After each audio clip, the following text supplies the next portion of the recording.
Good afternoon, everyone. Welcome to this RSPH seminar about communications about vaccinations. I am Fee. I'm a Senior Policy and Research Advisor here at the RSPH.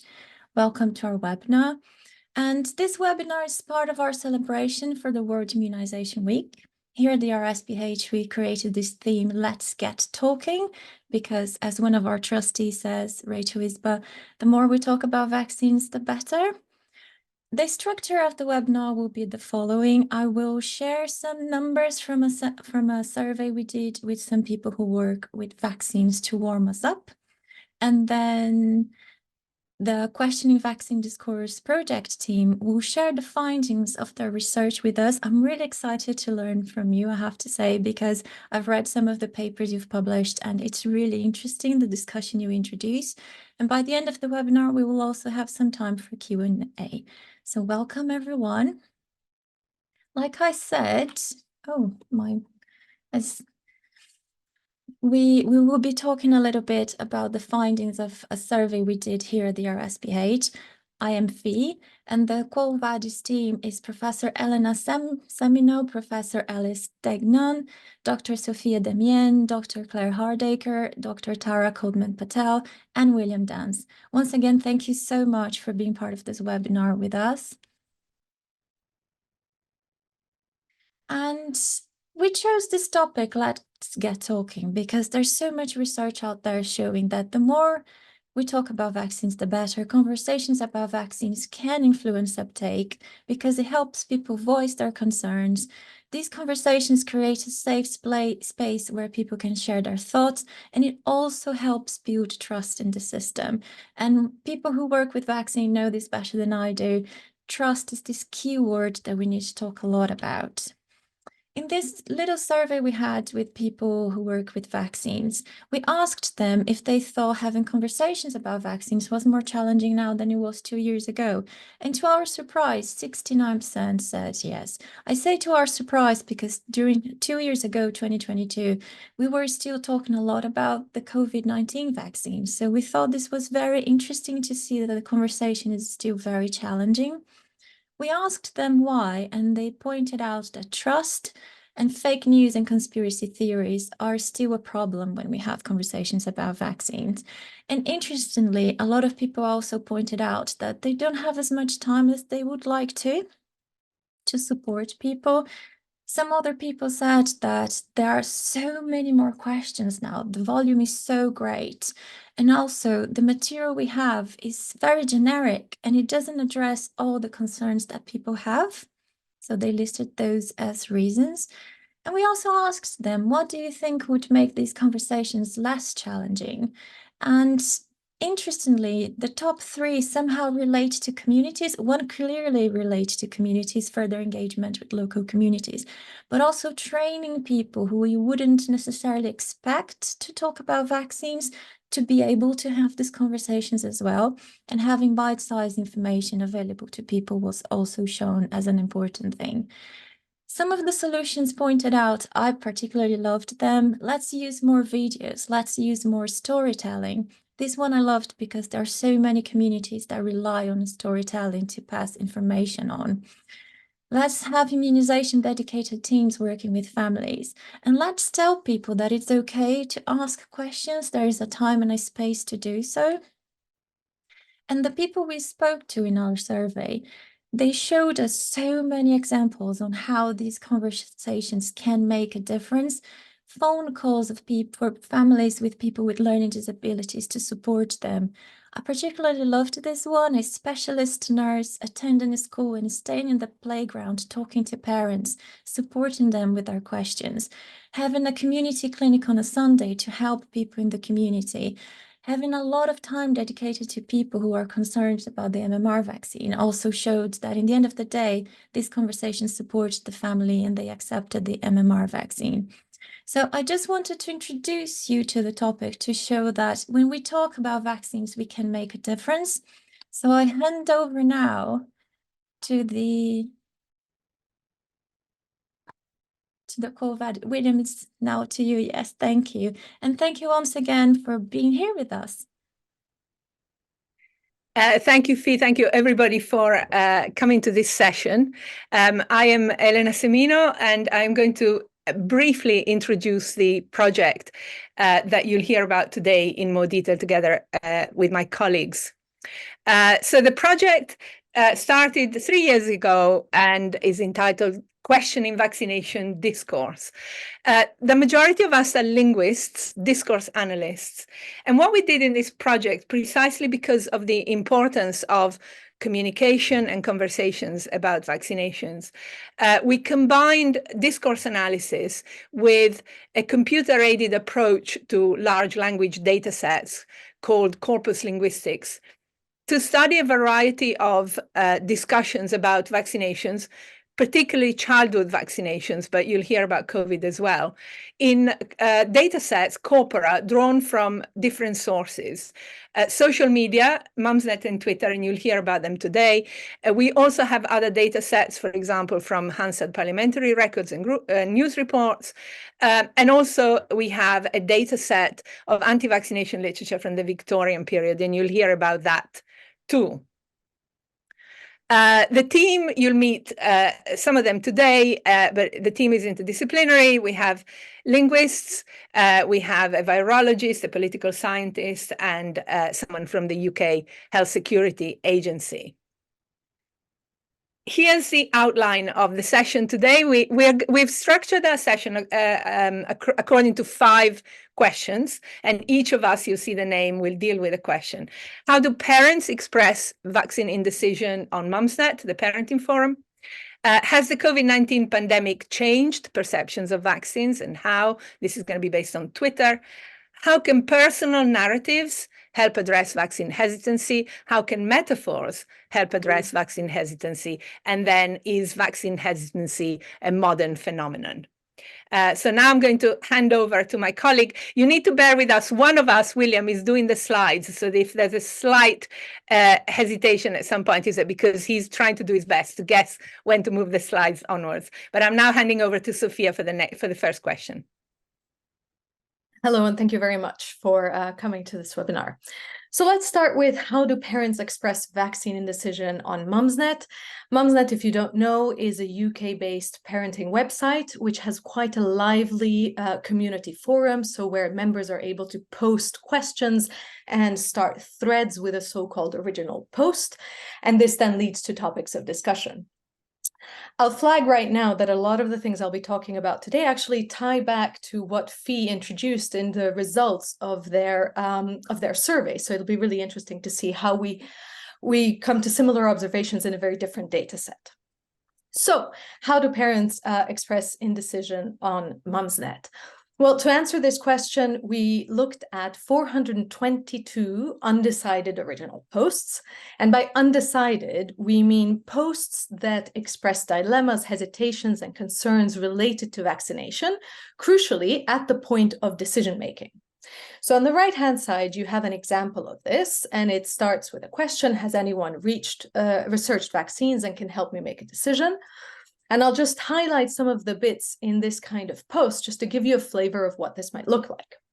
So there's often a lot of personal detail. My dear son received his 8-week jabs 3 weeks ago, the 5-in-1 and PCV. He was ill for 2 days. He was inconsolable. Doses of Calpol didn't help. I was surprised. I assumed he would be okay. I'm not sure if this is related, but he hasn't seen the same baby ever since. Both of these things are worrying and upsetting for me. He's due his 12-week jabs. I really need some help making a decision. So this is how we know it's a decision-making point.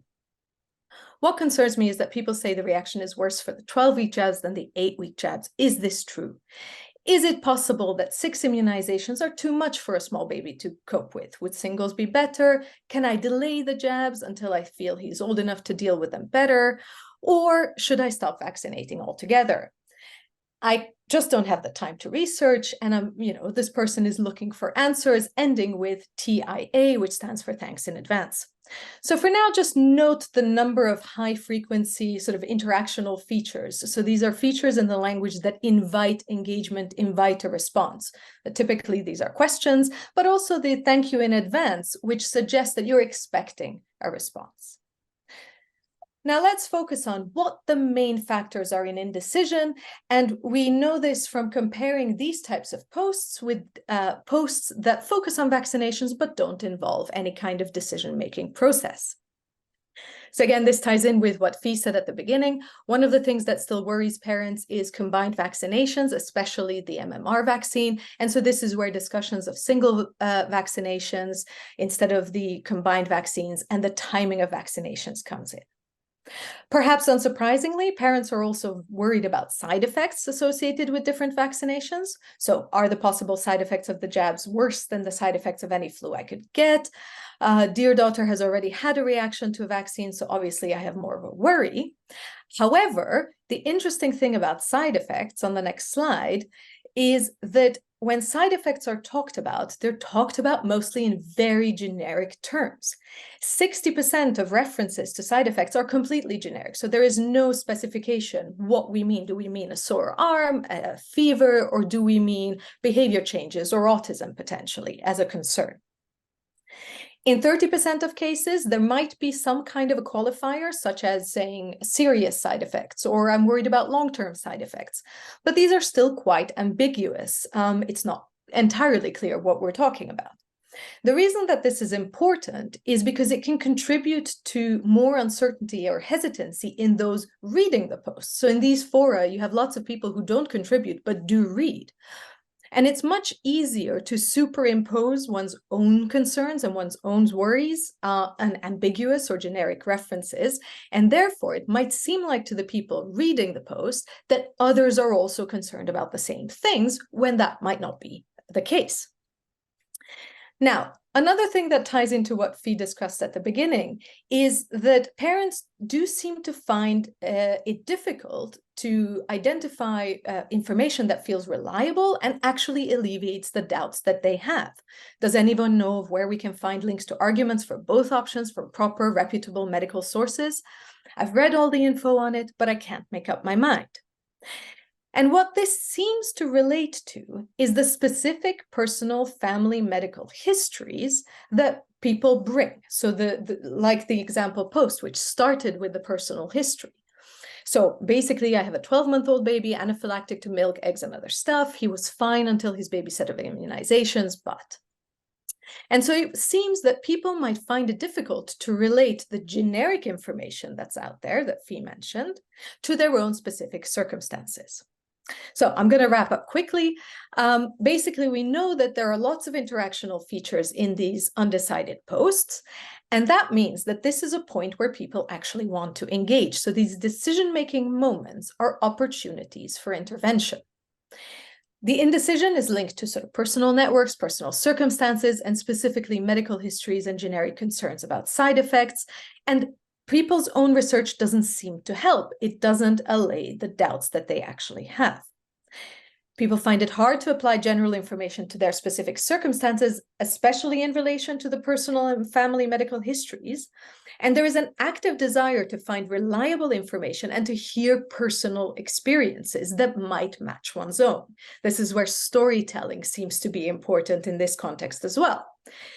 So again, this is an opportunity for engagement. And remember that in this context, Mumsnet users tend to be white women, middle class, highly educated. So they're not typically the communities that we talk about when we talk about the importance of storytelling. So communities being primarily based in storytelling. Storytelling is important more broadly as well. And I'll stop there. Thank you.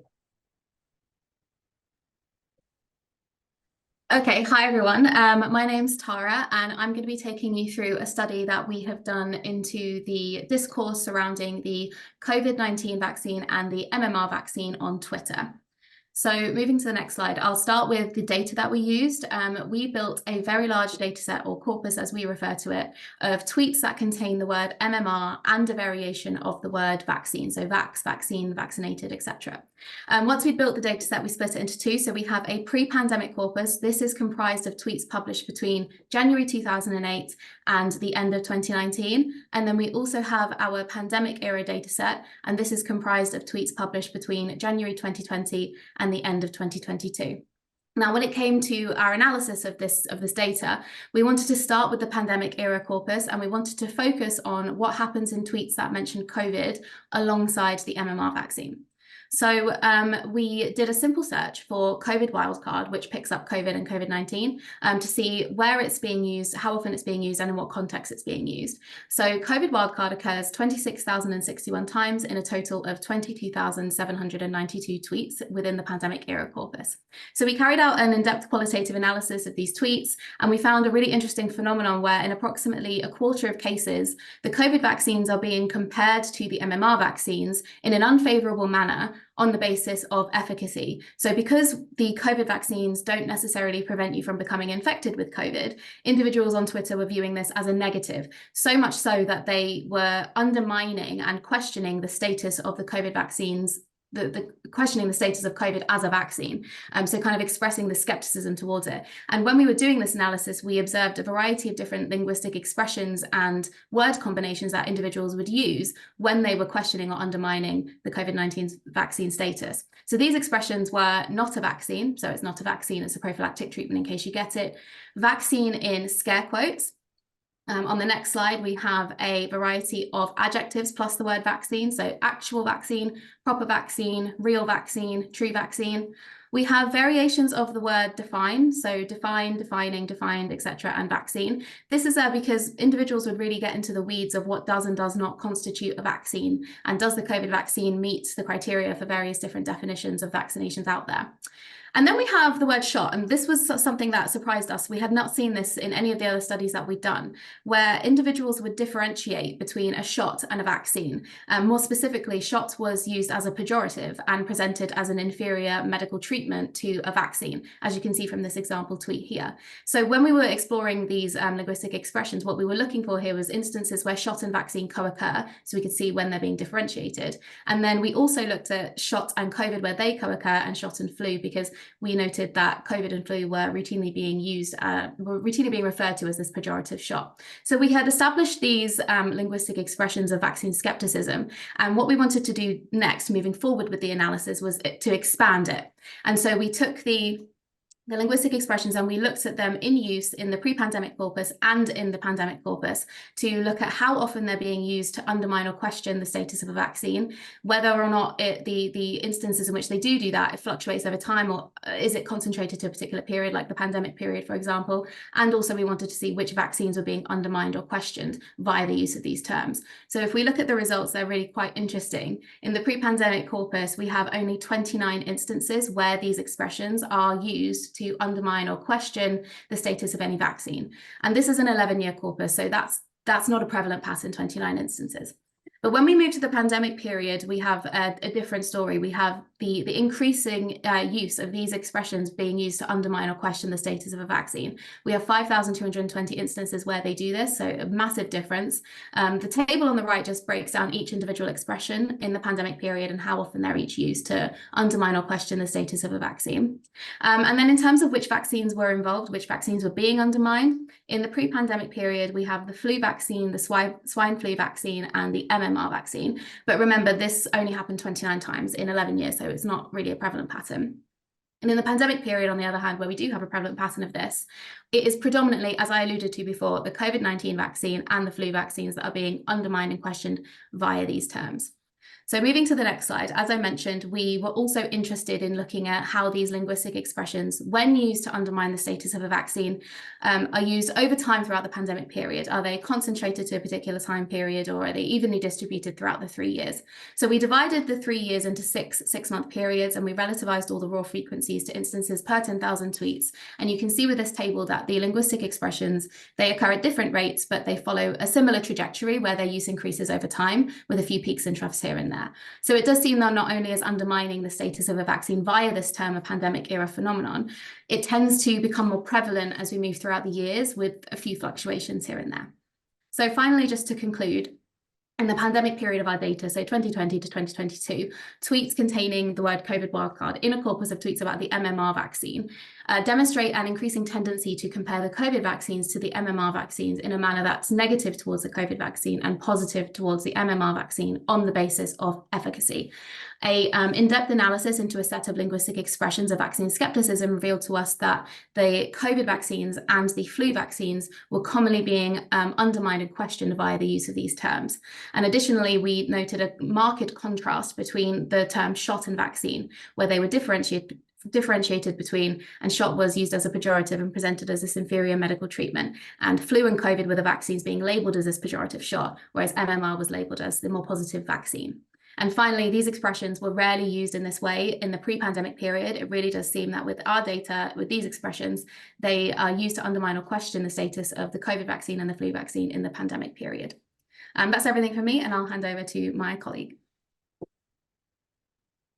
Hi, I'm Alice Steidman from the University of Leeds, and I'm going to describe another aspect of the study, one which Sophia referred to, that is narrative or stories, how narratives are used versus impersonal information in order to address vaccine hesitancy. Okay, it's often been said that giving information in the form of a narrative or a story has got an advantage in being more persuasive than giving straightforward factual information. This kind of seems intuitively right, and it's been put forward in various research studies. If this is actually true, it might be because we become immersed in a story, we identify with a character, or at least we sympathise and empathise with them.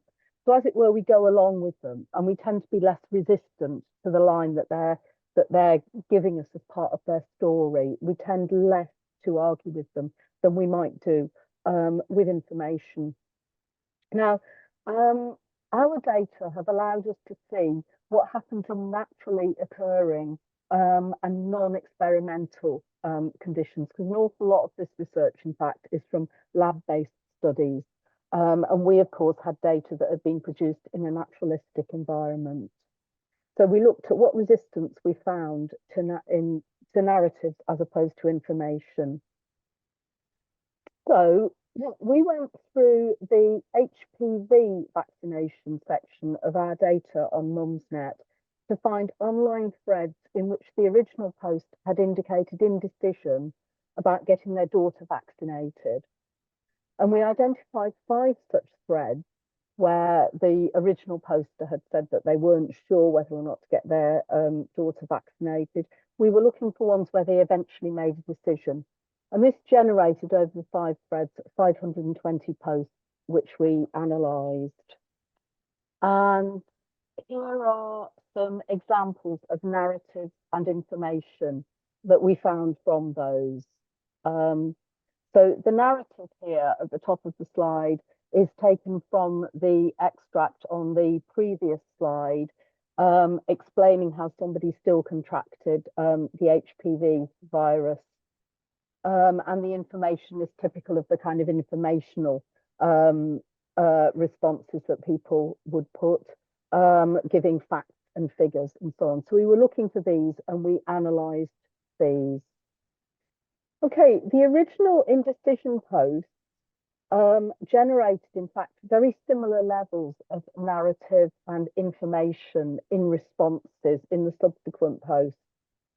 So as you can see from the pie chart here, just over 200 posts, or around 40% of all posts, contained an instance of narrative, and just over 200 contained an instance of information.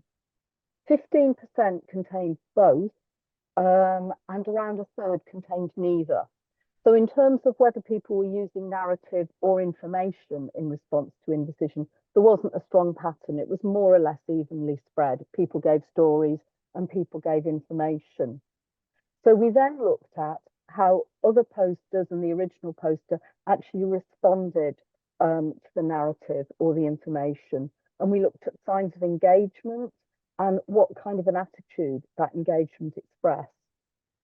So when we were looking for engagement, we looked at these linguistic signs of engagement: responding to another user by using the reply function, responding to one or more other users by including their usernames in the reply, or directly quoting from another user's post before commenting on the quote. And then we looked at the attitude of the engagement. Was it supporting, challenging, or unclear? And I've got examples here of supporting and challenging engagement. So supportive, clearly, exactly right. Very strong emotive support of the previous poster. And challenging, responding. Mumsnet has a reputation for being quite frank and upfront in criticism where it happens. So there were examples as challenging as this. Okay, and then we looked at the frequency and the nature of the engagement with narratives versus the engagement with information. And this slide shows us what we found. There was actually a similar amount of engagement with narrative and information, as we can see from the totals at the bottom of the table here. 62 examples of engaging with narratives versus 58 examples of engaging with information. So the engagement with narratives and information was very similar. But where we've got the difference, it is in the attitude of that engagement, the attitude of engagement with narratives versus information. And that's particularly marked in challenging the narrative or the information. And as we can see from the second row in the table, challenging, we can see that less than a third of narratives were challenged versus 2/3 of information. So there's a big difference in terms of the levels of challenge there. Okay, so to summarize then, in the context of vaccine-related indecision, the narratives received less challenging engagement and much more supportive engagement than information did. So that would appear to back up the hypothesis that narratives are possibly a more powerful persuasive device than using straightforward information. There might be some caveats about this though. Mumsnet is very much perceived as a community, even though it has millions of users. And if somebody is narrating a personal experience, particularly of illness or some other difficulty, then it might be seen as very unsupportive, very uncommunity minded to be challenging it. So there might be a reason why that happens, particularly on Mumsnet. But overall, there is a suggestion here that narratives are a stronger, less challenged, persuasive device. Okay, I'll hand over now to Eleanor. Hello, right. So we've just given you an answer to the question, at least according to our data, how can narratives help address vaccine hesitancy? And now I'm going to consider the question, how can metaphors help address vaccine hesitancy? The reason for asking this question in the first place is that there have been some previous studies that suggested that giving people a metaphor for vaccination or for a vaccine preventable illness might lead to more positive attitudes towards vaccination than giving people a literal message. So against the background of this literature, with two colleagues from the US, we carried out what we call a psycholinguistic study on the potential impact of different metaphors for vaccination. So in June 2022, we recruited just over 300 participants from the US, and we asked them to complete an online survey in which they evaluated and responded to health messages that were organized as a series of answers to 5 questions about vaccines. You'll see them in a moment. And for each question, participants read either an answer that was literal to the question or an answer that revolved around an extended explanatory metaphor about that aspect of vaccination. And we tested vaccine attitudes before and after people read those texts. So here on the left-hand side, you can see the 5 questions that the texts we used aim to answer. How do vaccines work? Is natural immunity better than vaccine-induced immunity? Are vaccines that are produced quickly safe? why should I take a vaccine if I'm personally at low risk for the illness, and why get a vaccine if it isn't 100% effective. And as you can see, there were 3 conditions in each case. One, what we call the control, the text that the person read had no explanatory metaphor. And then for each of the questions, we had 2 different metaphors. And each participant either read just literal answers or a metaphor answer, and different people got different metaphors. So you can see, for example, just go back a second, William. You can see, for example, that let's take the bottom question, why get a vaccine if it isn't 100% effective? One of the metaphor texts compared the vaccine to a raincoat, which will protect you against the rain, but not necessarily in all circumstances, but still worthwhile having. And the other metaphor was that of a seatbelt, and you can imagine similar reasoning to do with protection, but still an element of risk being involved. Fee mentioned earlier the importance of stories as well as videos. So on YouTube, you can find animations based on 5 of the metaphors we produced.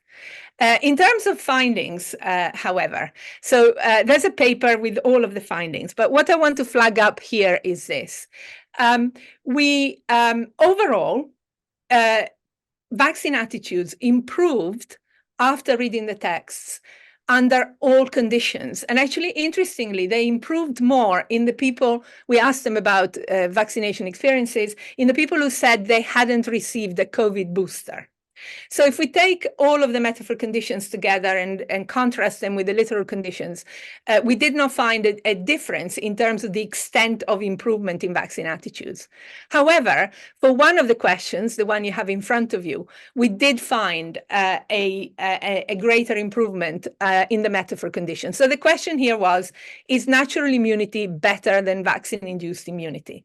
The literal condition, I'm not going to read it out, but basically explains that being exposed to an infectious disease after vaccination is less risky than being exposed and acquiring immunity simply by infection. On the next slide, you have the 2 metaphors that we used. One was a pilot training metaphor. So there, the idea was that it is safer for airplane pilots to encounter bad weather for real when they flying a plane if they have been through a simulation program before where they practiced flying a plane in bad weather. And the other one is a fire drill in schools. Again, if children end up experiencing a fire in school, they might be safe even if they haven't had a fire drill, but they're more likely to be safe if they've practiced fire evacuation and drills before. So here, as you can see from this slide, for this particular question, vaccine attitudes improved more in the 2 metaphor conditions than in the literal control condition.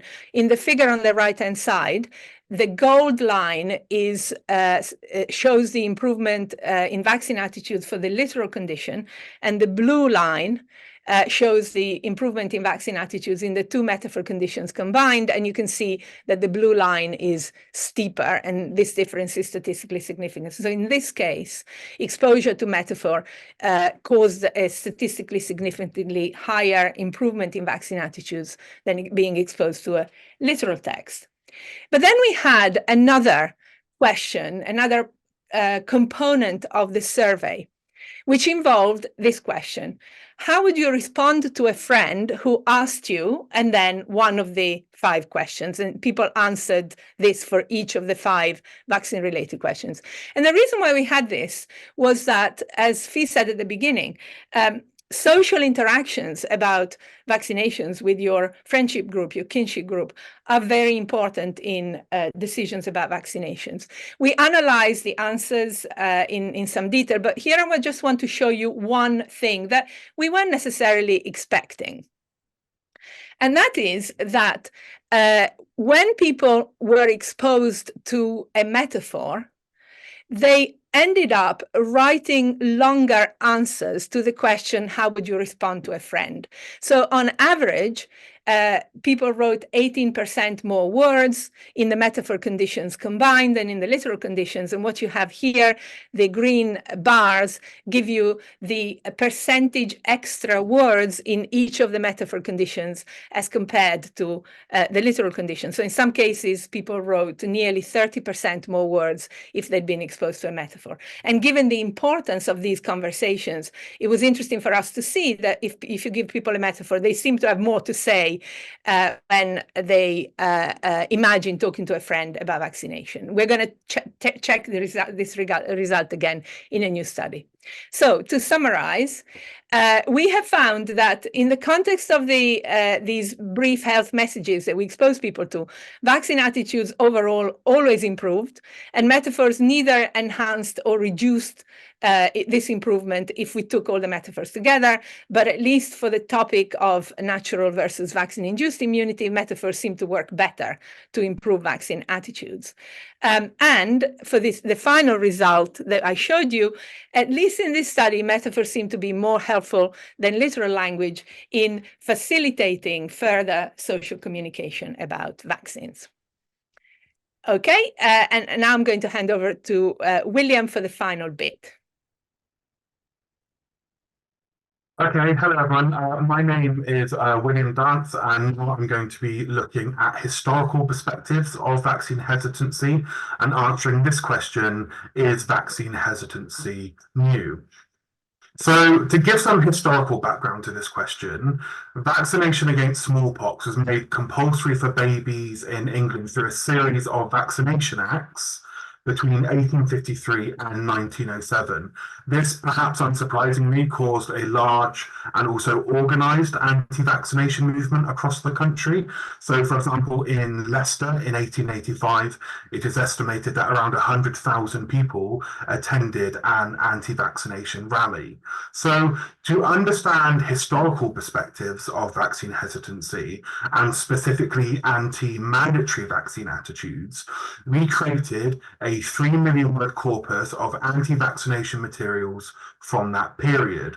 We call this the Victorian Anti-Vaccination Discourse Corpus, or Quo VaDis. It was important when we built this corpus that we were including texts that could have been accessed and understood by the general public. So this meant materials such as pamphlets, newsletters, non-academic tracts and periodicals, and letters to newspapers, which were either cheaply or freely available. So you can see with this letter on the right at the bottom in very small font, it says the price is 1 penny or 5 shillings per 100. So they were intended to be widely disseminated. Among other analysis, we looked through this corpus to identify the core anti-vaccination arguments from this period. One of these arguments was simply that compulsory vaccination and vaccination in general was against nature. So we have an extract here from 1870 that refers to compulsory vaccination as a wanton outrage upon nature and something that is driven purely by ignorance. Elsewhere, we also see arguments that will be familiar to those looking at modern day vaccine hesitancy, that compulsory vaccination is against our civil liberties. So here from 1873, we see that compulsory vaccination is described as a great infringement on the freedom which every man has a right to enjoy, similar to saying my body, my choice in response to government health interventions. Other themes included more rational and evidence-based responses to vaccination. For example, simply that it was ineffective. So we have here in 1871, they say compulsory vaccination laws came into operation in 1854, you would naturally expect a continuous decrease in mortality. But they then go on to cite dates and statistics that show, in fact, mortality fluctuated. So they cite these statistics as a reason for vaccination not working, using this as evidence that it is ineffective. And I think there are clear parallels here to modern day discussions of COVID vaccine efficacy, specifically breakthrough infections, which many people actually feel discredit the vaccines as a whole. Finally, is the argument that vaccination is simply inconsistent versus other causes of death, and that smallpox is inconsistent.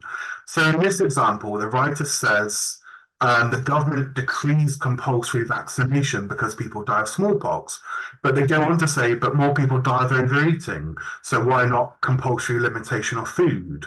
Or that more people die of the common cold, so why not compulsory flannel waistcoats to keep people warm?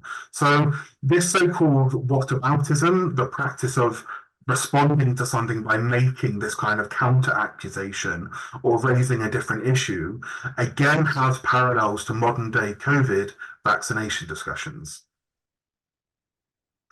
We then began to notice during our analysis that a key recurring theme in the data was the co-occurrence in phrases of the word vaccination alongside the word death. So we have phrases here such as death from vaccination, death after vaccination, and death following vaccination. And we see multiple themes. So to start with, we see stories about specific individuals. So here we have an account of a child dying from vaccination, and they are essentially used as a reason, almost as a martyr, for why others shouldn't be vaccinated. Elsewhere, there are allegations of cover-ups or interferences in death certificates. So in this example from 1889, they say 16 people were taken ill from vaccination, of which 6 died, but no mention was made of vaccination on the death certificate. So there's allegations of a cover-up, which again has parallels to modern day kind of conspiratorial discourses surrounding vaccination. I think it's also important to note at this point that these concerns are completely legitimate. At the time, vaccination was far from an exact science. So the purpose of this analysis isn't to critique or break down these arguments, but just to simply understand them, to isolate and examine them, and to understand if they were transient and they only existed at the time, or if they still exist nowadays.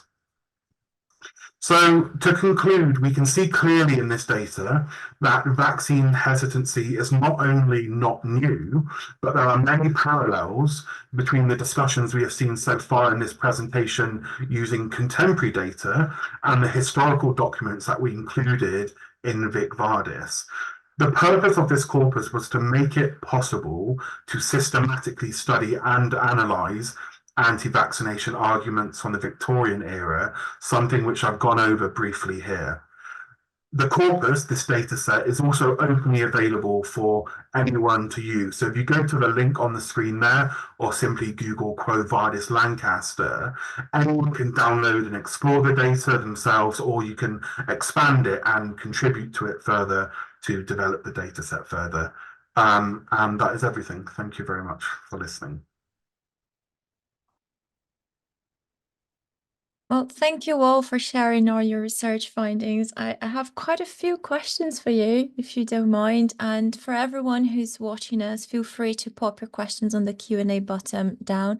We already have one question here, which basically says, if there was one thing that you could change in the vaccine system and money was no object, what would it be? What would be one thing that you would change in all the vaccine system? I think I might have a go. I think this links to what Sophia said, my possible answer to this question, so she might want to come back. So I think what we're seeing, so overall, in our data, we found less straightforward anti-vaccination sentiment than we were expecting. But what we did find was a lot of what we showed you, indecision, concerns that are actually entirely legitimate and understandable. And particularly people, as Sophia showed, people have difficulties trying to apply the statistics they find, the general guidance they read, etc., to the circumstances of their own child. And sometimes people are concerned, and we've seen a little evidence, that sometimes if people express doubts about vaccination in certain contexts, they might be immediately tarred with the anti-vax brush instead of being understood. So I suppose my answer to the question is kind of simple, that if money was not object, what would be ideal was that if the concerns of each individual parent or each individual person were being addressed by somebody who can mediate between the general trends and statistics and the findings and the person's circumstances, so that those concerns can be taken seriously and then as much as possible allayed. But my colleagues may have something to, you would need a very big army of people.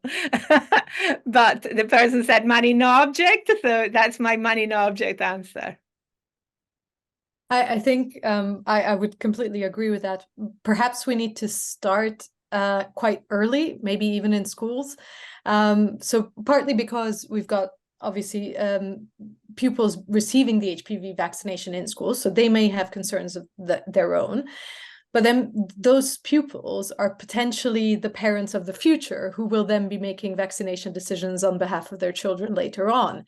And so if we can have this magical person who is available, you know, in a kind of clinic, right? You go into the school, and before there's the vaccination, you have the information session, you listen to students, you listen to the conversations that they have, and actually try and address the concerns that they have completely non-judgmentally, as openly as possible. I think that would be quite helpful. It's interesting you mentioned that, because we were speaking to some parents a few weeks ago, and some of them even mentioned that they have so much information about the vaccines that their baby need to receive after the baby's born, that it would be fantastic to have all this information beforehand, so they would have time to understand this information, digest this information. It was almost like they were telling us they would like to feel empowered. So I want this information to know that I'm making the right decision, but I need time to digest all this. So the more information I have, the better, but we need to have it at a certain period of time as well. So I would say this is quite crucial. Yeah, I wonder if the antenatal period is possibly the best time, because you're not yet sleep deprived and you have the capacity to digest information. And sometimes, you know, if you can make those decisions early, you don't need to be spending brain space when you don't have it at the time when the decision comes around. So yeah. So Elena, there's one question here for you. Why do you think metaphors were more impactful for one issue, like natural versus acquired immunity, and not others? Yeah, that is a very good question, and we've asked ourselves this question too. And I cannot be absolutely definite about this, but I think one possibility is that those metaphors, the fire drill and the pilot simulation program, both rely on actually what is a very conventional metaphor, that is that vaccines train the immune system. And that is a very generic metaphor that is used quite often, right? Vaccine train the immune system to recognize the virus, etc. And there is evidence on metaphor research generally that the metaphors that work best have the right combination of being having a conventional basis and being also original to some extent. And maybe that is the reason that there is the conventional training metaphor that people are already familiar with, and we're building on that with more original imagery. And that might be just the sweet spot for metaphors having an effect. But it's a very good question, and we're going to do a follow-up study to see whether we get similar results again. I'm looking forward to hearing more about this then later. Someone else asked, is it worth health professionals engaging and offering a different perspective to, for example, what Mumsnet spreads, particularly when it comes down to disinformation? I would say yes, but would you agree with me? Claire, is this something that you can take? Sorry, I'm just having, you guys broke up for a minute. Could you read the question for me again? Because I can't get the chat back.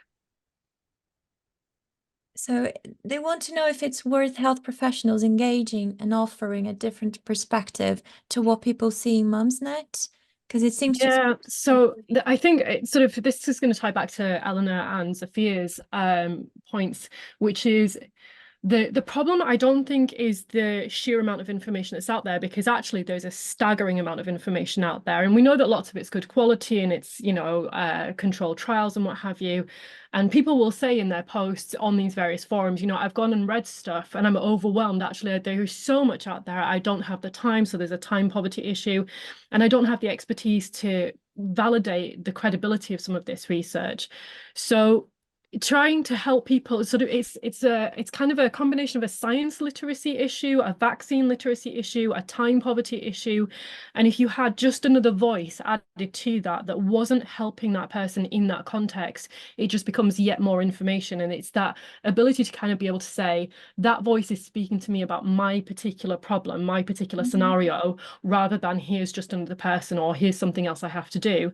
So Zophia's comment about sort of giving people time to effectively do their homework, rather than suddenly you get a letter home one day saying your daughter or your son's going to have HPV, you need to decide now, you've got like a week, and this person's got other things to worry about. Sort of giving people the time, the space, the option to ask questions, the accessibility of those services. I think it's a much bigger systemic thing, rather than just the magic, we do one thing and that's going to fix the whole problem.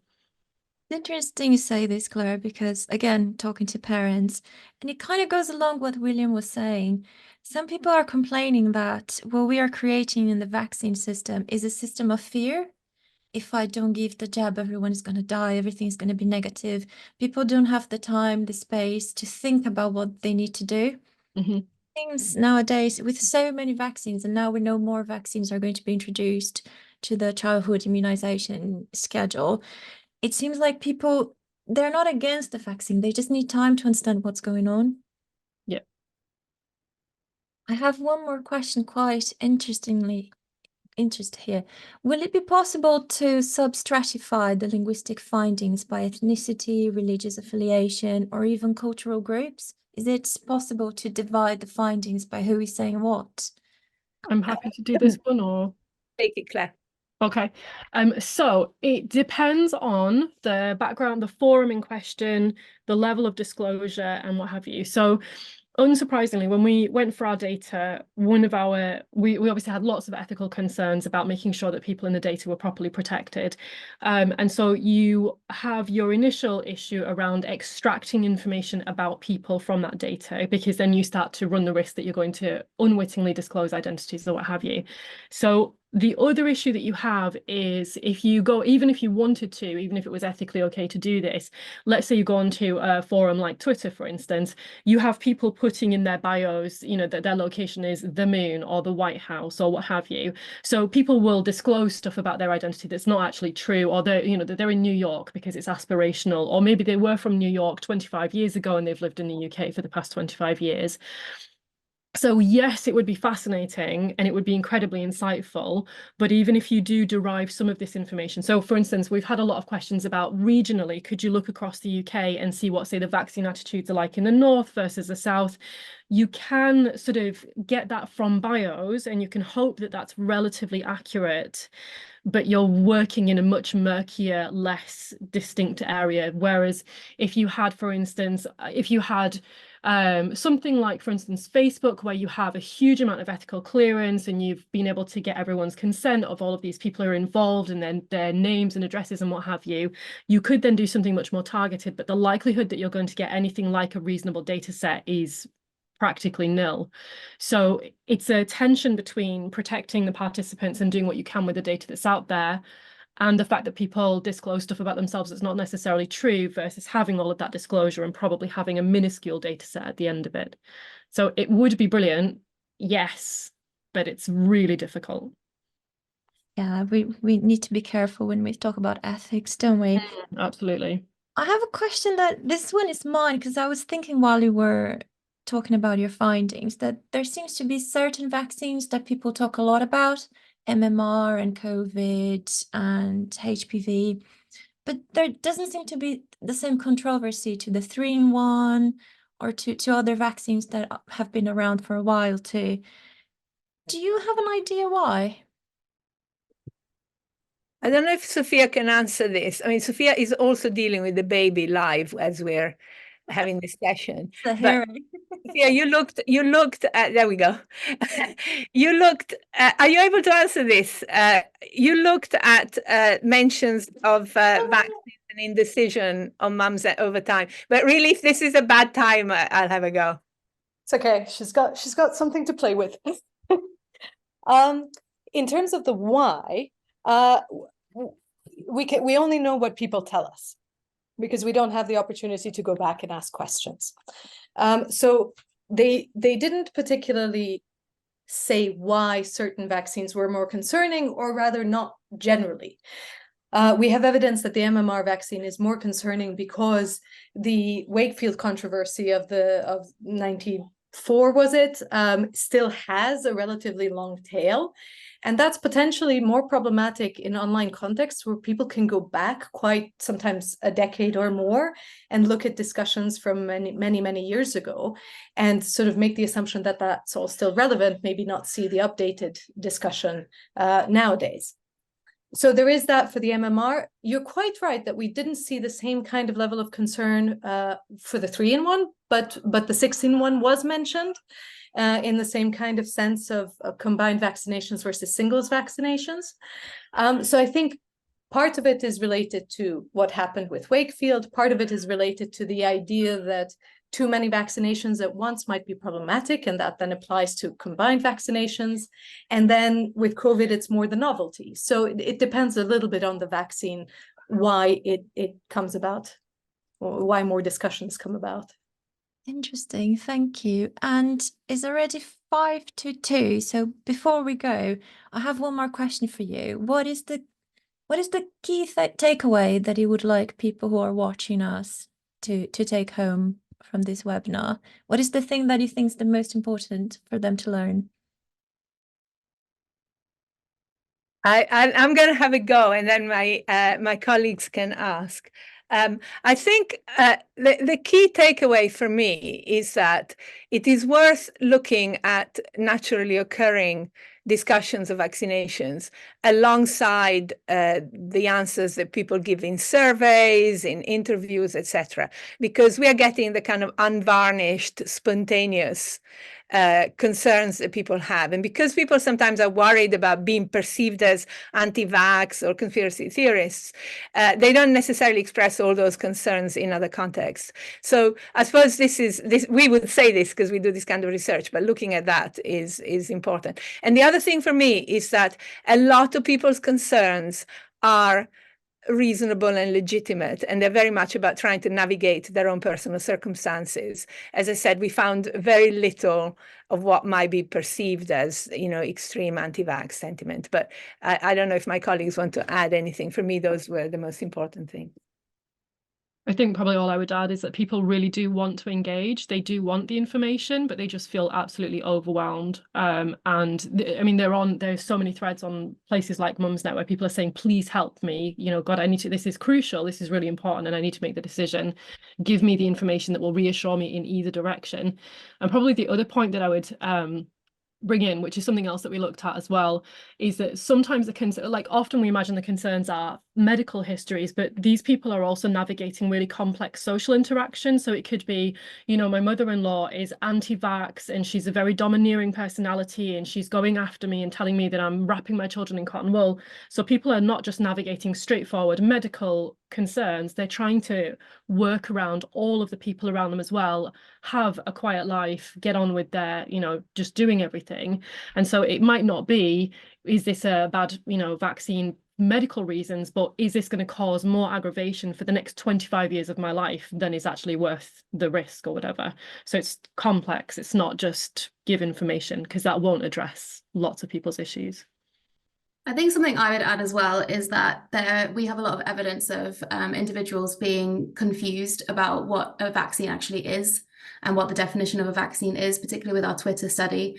We had a lot of instances where people didn't think COVID was a vaccine because you could still become infected with it. We obviously know that's not the case, but there's a lot of confusion about what it is. And so definitely maybe there needs to be a more clear definition and maybe more education around what vaccines are and what they can do and the different things that they can do as well, because there's a lot of confusion out there.